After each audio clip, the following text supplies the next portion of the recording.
Hello বন্ধুরা, আমার নাম অনিক। আমি আমাদের গ্রামের পাশের শহর চন্দননগরে থাকি। আজ তোমাদের আমার জীবনের এমন একটি অধ্যায়ের কথা বলবো যা আমার মাথা থেকে আজও মুছে ফেলতে পারিনি। আমাকে এখন ৩২ বছরের কোঠায় ধরা যায়, কিন্তু যেই সময়ের কথা বলছি তখন আমি কেবল ১৭তে পা দিয়েছি। একটা ছোকরা যার চোখে ছিল হাজার স্বপ্ন আর অদম্য কৌতূহল। গল্পের শুরুটা হয়েছিল আমার মামি শর্মিলাকে ঘিরে। কি দারুণ সুন্দরী ছিল সে! মায়াবী মুখ, টানা টানা চোখ আর ঠোঁটের কোণে লেগে থাকতো এক মিষ্টি হাসি। সেই হাসিতে এমন এক জাদু ছিল যা নিমিষেই মন ভালো করে দিত। মামি আর মামা সব্যসাচীর বিয়েটা ছিল ভালোবাসার। মামা কাজের জন্য শহরের বাইরে থাকতেন, কিন্তু যখনই ফিরতেন তাদের সুখের সংসারে যেন আনন্দের ঢল নামত। আমি তখন ক্লাস 11-এ পড়ি। পড়াশুনোর জন্য প্রায়ই মামার বাড়িতে গিয়ে থাকতাম। শর্মিলা মামি আমাকে নিজের ছোট ভাইয়ের মতো আদর করত। তার হাতের রান্না, তার মিষ্টি শাসন, সব কিছুতেই ছিল একরাশ আন্তরিকতা। কিন্তু আমি দেখতাম মামা যখন শহরে থাকতেন না, তখন মামির সেই ঝলমলে মুখটা কেমন যেন মেঘলা হয়ে থাকত। এক গভীর মন খারাপ যেন তাকে ধরে ফেলত। এইভাবেই দিন যাচ্ছিল। হঠাৎ একদিন খবর পেলাম সব্যসাচী মামা একটা বড় কোম্পানিতে চাকরি পেয়ে দুবাই চলে যাবেন, পুরো 3 বছরের জন্য। খবরটা শুনে একদিকে যেমন আনন্দ হলো, তেমনি শর্মিলা মামির জন্য আমার মনটা খারাপ হয়ে গেল। মামা চলে যাওয়ার আগের দিন বাড়িতে এক ছোটোখাটো আয়োজন করা হলো। আত্মীয় স্বজন, খাওয়া দাওয়া, হাসি তামাশায় বাড়িটা ভরে রইল। কিন্তু সেই হাসির আড়ালে আমি পরিষ্কার দেখতে পাচ্ছিলাম মামির ছলছল চোখ। পরের দিন সকালে মামা এয়ারপোর্টের জন্য তৈরি হলেন। যাওয়ার আগে মামা আমার কাঁধে হাত রেখে বললেন, অনিক, আমি তো চলে গেলাম, তোর মামিটা বড্ড একা হয়ে যাবে। তুই একটু দেখিস, ওর যখন যা লাগে এনে দিস, ও যেন কোনো কষ্ট না পায়। তুই ছাড়া তো ওকে দেখার মতো কেউ নেই। আমি মামাকে ভরসা দিয়ে বললাম, তুমি একদম চিন্তা করো না মামা, আমি মামিকে কোনো সমস্যায় পড়তে দেব না। তুমি শুধু নিজের খেয়াল রেখো। মামা চলে গেলেন। বিশাল বাড়িটাতে পড়ে রইলাম আমি আর মামি। প্রথম কয়েকটা দিন মামি প্রায়ই কথা বলতো না, সারা দিন চুপচাপ থাকত। জানালার দিকে চেয়ে কি যেন ভাবত। আমি তার একা থাকা দূর করার জন্য নানা চেষ্টা করতাম। তার সাথে বসে টিভি দেখতাম, কলেজের মজার গল্প শোনাতাম, বাজার থেকে তার পছন্দের জিনিস কিনে আনতাম। আস্তে আস্তে মামি আবার স্বাভাবিক হতে শুরু করলো। এরই মধ্যে আমি আমার পড়াশোনার সুবিধার জন্য পাকাপাকিভাবে মামার বাড়ি চলে এলাম। বাবা মাও রাজি হলেন, কারণ ওখানে আমি শান্তিতে পড়াশুনো করতে পারবো আর মামিরও একজন সঙ্গী হবে। আমার ঘরটা ছিল মামির ঘরের ঠিক পাশেই। সব কিছুই ঠিকঠাকই চলছিল, কিন্তু মাসখানিক যেতে না যেতেই আমি একটা অদ্ভুত জিনিস দেখতে শুরু করলাম। প্রায় প্রতি রাতেই যখন চারদিক চুপচাপ হয়ে যেত, আমি পড়তে বসতাম, তখন মামির ঘর থেকে একটা চাপা অদ্ভুত শব্দ ভেসে আসতো। শব্দটা ঠিক কান্নার মতোও না, আবার হাসির মতোও না। কেমন যেন একটা ফোপানোর আওয়াজ, যা গভীর কষ্ট ছাড়া আসে না। মাঝে মাঝে মনে হতো কেউ যেন দেয়ালের সাথে মাথা ঠুকছে, একটা চাপা ধুপধুপ আওয়াজ। প্রথম আমি ভাবতাম হয়তো আমার ভুল হচ্ছে, কিন্তু যখন পরপর কয়েক রাত একই ধরনের শব্দ পেলাম, আমার বুকের ভেতরটা কেঁপে উঠল। মামা বিদেশে, বাড়িতে শুধু আমরা 2 জন।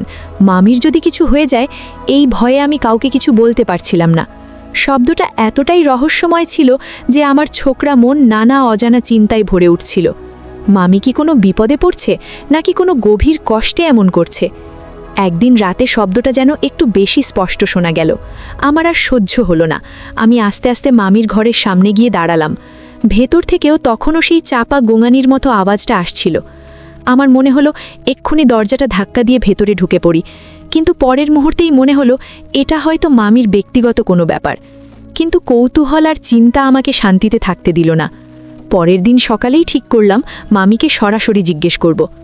ভয়ে ভয়ে আমি মামির কাছে গিয়ে বললাম, মামি, একটা কথা বলবো? মামি আমার দিকে চেয়ে মিষ্টি করে হাসল, কিন্তু সেই হাসির পেছনেও আমি একরাশ ক্লান্তি দেখতে পেলাম। আমি বললাম, মামি, প্রতিদিন রাতে পড়তে বসার সময় তোমার ঘর থেকে কেমন জানি একটা অদ্ভুত শব্দ পাই। আমি তোমাকে ভয়ে কিছু বলিনি। মামি, তুমি কি বলবে কেন প্রতিদিন তোমার ঘর থেকে এরকম শব্দ আসে? মামা তো বিদেশে, তাহলে? আমার প্রশ্ন শুনে মামির মুখের হাসিটা নিমিষে মিলাই গেল। তার চোখ দুটো কেমন যেন অচেনা হয়ে গেল। তিনি আমার দিকে কিছুক্ষণ স্থির দৃষ্টিতে চেয়ে রইলেন, যেন আমার মনের ভিতরটা পড়ে ফেলার চেষ্টা করছেন। তারপর এক লম্বা শ্বাস ফেলে যা বলল তা শোনার জন্য আমি মোটেও তৈরি ছিলাম না। মামির উত্তরটা এতটাই সাজানো আর তাড়াহুজোর মতো শোনালো যে আমার সন্দেহ আরও বাড়ল। আমি শান্ত গলায় বললাম, না মামি, ওটা ইঁদুরের শব্দ ছিল না। আমি পরিষ্কার শুনছি কেউ যেন খুব কষ্ট পাচ্ছে, ফুপিয়ে ফুপিয়ে কাঁদছে। আমার কথায় মামির মুখটা ফ্যাকাশে হয়ে গেল। তিনি অন্যদিকে মুখ ঘুরিয়ে একটু রূঢ় স্বরে বললেন, দেখ অনেক, তুই এখন বড় হয়েছিস, অন্যের ব্যক্তিগত ব্যাপারে নাক গলানো ভালো না। যা, নিজের পড়ায় মন দে, এসব আজগুবি চিন্তা মাথা থেকে বের কর। মামির এই রূঢ় আচরণ আমার বুকে লেগে লাগল। আমি তো তার ভালোর জন্যই চিন্তা করছিলাম। অভিমানে আমার গলা ভারী হয়ে এলো। আমি বললাম, মামি, মামা যাওয়ার আগে আমার ওপর তোমার সব দায়িত্ব দিয়ে গেছেন। তোমার যদি কোনো বিপদ হয়, আমি মামাকে কি জবাব দেব? আমি শুধু তোমার নিরাপত্তা নিয়ে চিন্তিত, আর কিছু না। আমার গলার স্বরে হয়তো আকুতিটা এতটাই স্পষ্ট ছিল যে মামির কঠোরতার দেওয়ালটা মুহূর্তেই ভেঙে পড়ল। তিনি আমার দিকে ঘুরলেন। এবার তার চোখে রাগ ছিল না, ছিল একরাশ অসহায়ত্ব আর গভীর মন খারাপ। তিনি একটা লম্বা শ্বাস ফেলে বললেন, ভাগ্নে, এমন কিছু কষ্ট আছে যা কাউকে বললে বোঝানো যায় না। কিছু যন্ত্রণা থাকে যা একা একা সইতেই হয়। তুই এসব বুঝবি না, আরও বড় হ, তারপর হয়তো বুঝবি। আমি বললাম, না মামি, আমার কাছে পরিষ্কার মনে হয় তোমার ঘর থেকেই ওই অদ্ভুত শব্দগুলো আসে, আর সেই রহস্যটা জানা আমার খুব দরকার, কারণ আমি তোমার কোনো ক্ষতি হতে দিতে পারি না। মামি আর কোনো উত্তর দিল না, শুধু ম্লান হয়ে নিজের কাজে মন দিল। এরপর কয়েকটা দিন সব চুপচাপ। আমি আর ওই কথা তুলিনি, কিন্তু আমার কান দুটো সারাক্ষণ সজাগ থাকত। রাতের সেই রহস্যময় শব্দটা আর আগের মতো জোরে শোনা না গেলেও মাঝে মাঝেই ভেসে আসত। এভাবেই আরও সপ্তাহখানেক কেটে গেল। একদিন রাতে আমি অঙ্ক করছিলাম, এমন সময় মামি এসে দরজায় দাঁড়ালো। আমি মুখ তুলে অবাক হয়ে গেলাম। মামি পরেছে গাঢ় নীল রঙের একটা শাড়ি, চোখে হালকা কাজল, কপালে ছোট্ট একটা টিপ, আর খোলা চুলে বেলি ফুলের মালা। আবঝা আলোতে তাকে কোনো স্বপ্নপুরীর পরীর মতো লাগছিল। আমি মুগ্ধ হয়ে বললাম, মামি, তোমাকে যা লাগছে না, আজ কোথায় যাচ্ছ তা কি? মামি দরজায় হেলান দিয়ে একটা মন খারাপের হাসি হেসে বলল, যাব আর কোথায় ভাগ্নে, এই চার দেওয়ালি তো এখন আমার জগৎ। কোথাও যাওয়ার নেই, কেউ দেখারও নেই, তবুও মাঝে মাঝে মন চায়, তাই একটু সাজি, নিজের মনকেই সান্ত্বনা দেই। মামির গলার স্বরে এমন এক গভীর শূন্যতা ছিল যা আমার ছোকরা মনটাকেও নাড়া দিয়ে দিল। আমি বললাম, কে বলল দেখার কেউ নেই? আমি তো আছি, সত্যি বলছি মামি। মামা যদি আজ তোমাকে দেখতেন, তাহলে হয়তো দ্বিতীয়বার তোমার প্রেমে পড়ে যেতেন। আমার কথা শুনে মামি খিলখিল করে হেসে উঠল। বহুদিন পর তার এমন প্রাণ খোলা হাসি শুনলাম। তিনি আমার কাছে এগিয়ে এসে বললেন, তুই খুব দুষ্টু হয়েছিস অনিক, অনেক কথা শিখে গেছিস। একটু থেমে আমার চোখের দিকে সরাসরি চেয়ে তিনি জিজ্ঞেস করলেন, আচ্ছা ভাগ্নে, একটা কথা কও তো, এই যে আমি এত সুন্দর করে সাজলাম, এর বদলে তুই আমাকে কিছু দিবি না?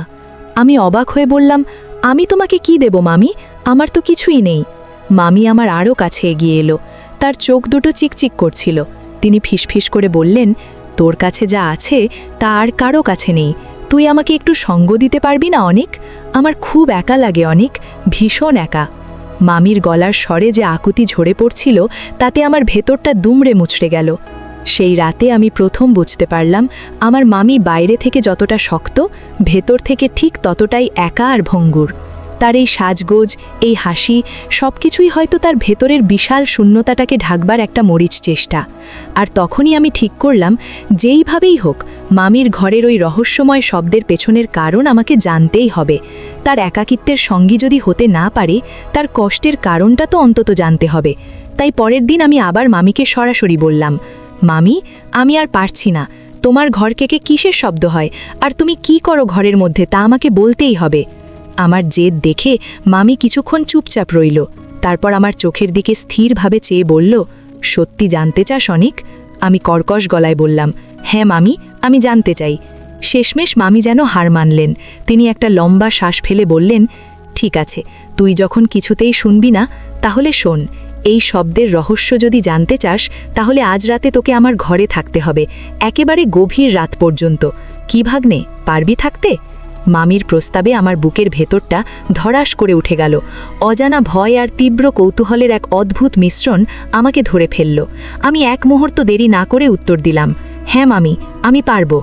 আমি অবাক হয়ে বাক্সটার দিকে তাকালাম। একটা সাধারণ বাক্স থেকে কিভাবে এমন রহস্যময় শব্দ আসতে পারে? মামি বাক্সটা আমার হাতে দিয়ে বললেন, খোল। আমি কাপা হাতে বাক্সটা খুললাম। ভেতরে মুলতান মাটির ওপর রাখা ছিল একটা ছোট্ট পুরনো টেপ রেকর্ডার আর কয়েকটা ক্যাসেট। আমি অবাক হয়ে মামির দিকে তাকালাম। মামি চোখের জল মুছতে মুছতে বললেন, তোর মামা যখন প্রথমবার কাজের জন্য বাইরে গিয়েছিল তখনই রেকর্ডারটা আমাকে দিয়ে গিয়েছিল। বলেছিল, যখন আমার কথা খুব মনে পড়বে তখন এটাতে আমার গলার আওয়াজ রেকর্ড করে শুনবে, মনে হবে আমি তোমার পাশেই আছি। প্রথম প্রথম আমরা দুজনেই খুব মজা করে এটা ব্যবহার করতাম। ও ফোন করলে আমি ওর কথা রেকর্ড করে রাখতাম, ওর গান, ওর কবিতা আবৃত্তি সব। আবার আমিও আমার মনের কথা রেকর্ড করে ওকে পাঠাতাম। একটু থেমে তিনি আবার বললেন, কিন্তু এখন পরিস্থিতি বদলে গেছে। তোর মামা এখন অনেক ব্যস্ত, আগের মতো আর সময় দিতে পারে না। আর আমি এই একা থাকাটা আর সহ্য করতে পারি না। তাই যখন বুকের ভেতরটা কষ্টে ফেটে চৌচির হয়ে যায় তখন এই রেকর্ডারটা চালাই। আমি তখনও বুঝতে পারছিলাম না তাহলে সেই অদ্ভুত কান্নার মতো শব্দটা কিসের।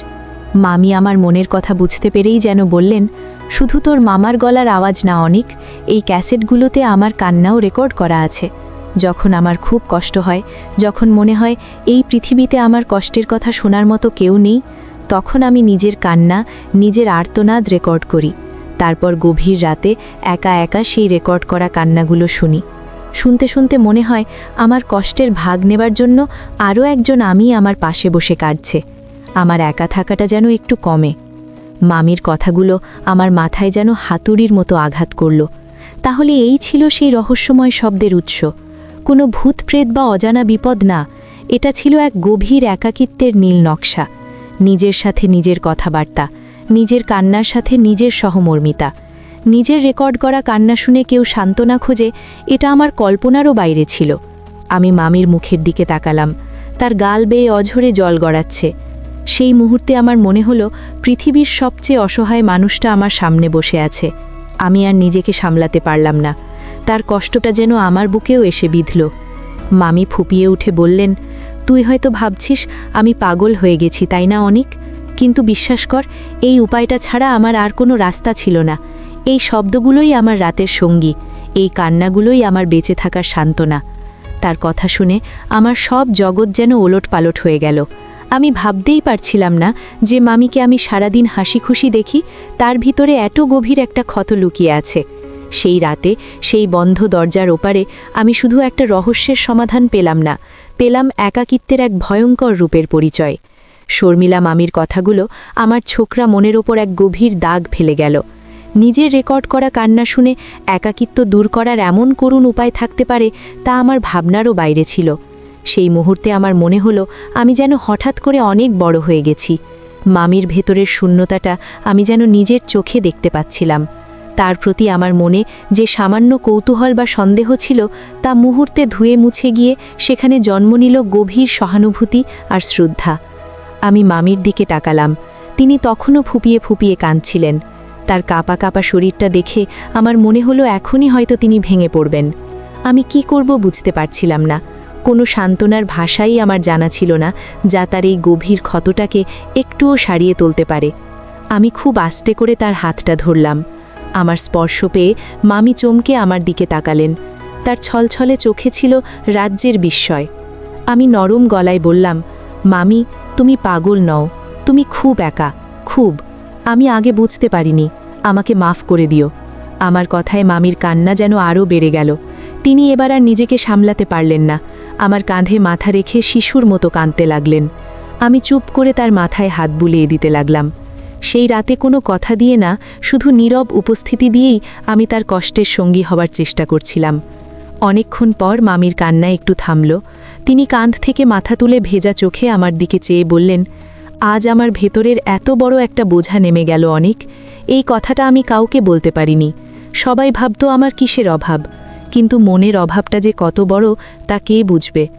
আমি তার হাতটা আরও শক্ত করে ধরে বললাম, আমি বুঝব মামি, আমি। আজ থেকে তুমি আর একা নও।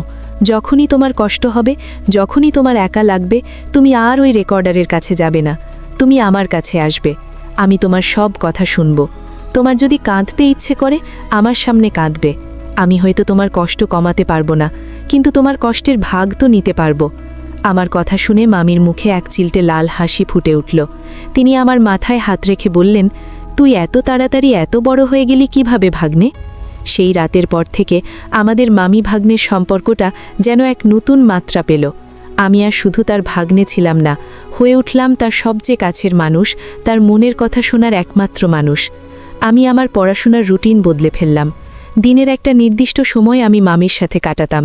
কখনো ছাদে গিয়ে তার সাথে গাছপালার যত্ন নিতাম, কখনো রান্নাঘরে গিয়ে তার সাথে গল্প করতে করতে রান্নার কাজে সাহায্য করতাম, আবার কখনো পুরনো দিনের বাংলা সিনেমা চালিয়ে দুজনে একসাথে বসে দেখতাম আর হাসতাম। আমি দেখলাম মামিও আস্তে আস্তে বদলাচ্ছেন। তার মুখের সেই মেঘলা ভাবটা কেটে এক ধরনের স্নিগ্ধতা ফিরে আসছে। রাতের বেলা তার ঘর থেকে আর কোনো রহস্যময় শব্দ আসত না। তার বদলে মাঝে মাঝে ভেসে আসত গুনগুন করে গান গাওয়ার সুর অথবা টিভির হালকা আওয়াজ। একদিন বিকেলে আমরা ছাদে বসে চা খাচ্ছিলাম। মামি হঠাৎ বলে উঠলেন, জানিস অনিক, আজ তোর মামা ফোন করছিল। অনেকদিন পর ওর সাথে মন খুলে কথা বললাম। ওকে বললাম, আমি এখানে একা ঠিকই, কিন্তু একদম একা না। ওর ভাগ্নেটা আমার খুব খেয়াল রাখে। এই কথা বলতে গিয়ে তার গলাটা খুশিতে চিকচিক করে উঠল। আমি দেখলাম মামির সেই পুরনো মায়াবী হাসিটা আবার ফিরে এসেছে। কয়েক মাস পর একদিন ঘর গোছাতে আমি সেই পুরনো কাঠের সিন্দুকটার দিকে তাকালাম। কৌতূহলবশত আমি মামিকে জিজ্ঞেস করলাম, মামি, ওই টেপ রেকর্ডারটার কি হলো? মামি আমার দিকে চেয়ে হাসলেন। তারপর সিন্দুকটা খুলে সেই ছোট্ট বাক্সটা বের করে আনলেন। তিনি বাক্সটা খুলে রেকর্ডারটা হাতে নিলেন, তারপর একটা নতুন ফাঁকা ক্যাসেট বের করে সেটার ভেতরে ঢোকালেন। আমি অবাক হয়ে বললাম, কি করবে ওটা দিয়ে? রেকর্ড বাটনে চেপে মাইক্রোফোনটা মুখের কাছে নিয়ে হাসি মুখে বললেন, হ্যালো সব্যসাচী, শুনতে পাচ্ছ? আমি শর্মিলা। আজ আমাদের ছাদের গাছে প্রথম বেলি ফুটেছে। কি সুন্দর গন্ধ! আর অনিক আজ পরীক্ষায় খুব ভালো ফল করেছে। আমরা আজ একসাথে বসে তোমার পছন্দের পায়েস রান্না করছি। তুমি ফিরে এলে তোমাকেও খাওয়াবো। আমরা এখানে খুব ভালো আছি, খুব। তার গলার স্বরে কোনো কান্না ছিল না, ছিল একরাশ ভালোবাসা আর নতুন করে বেঁচে থাকার আনন্দ।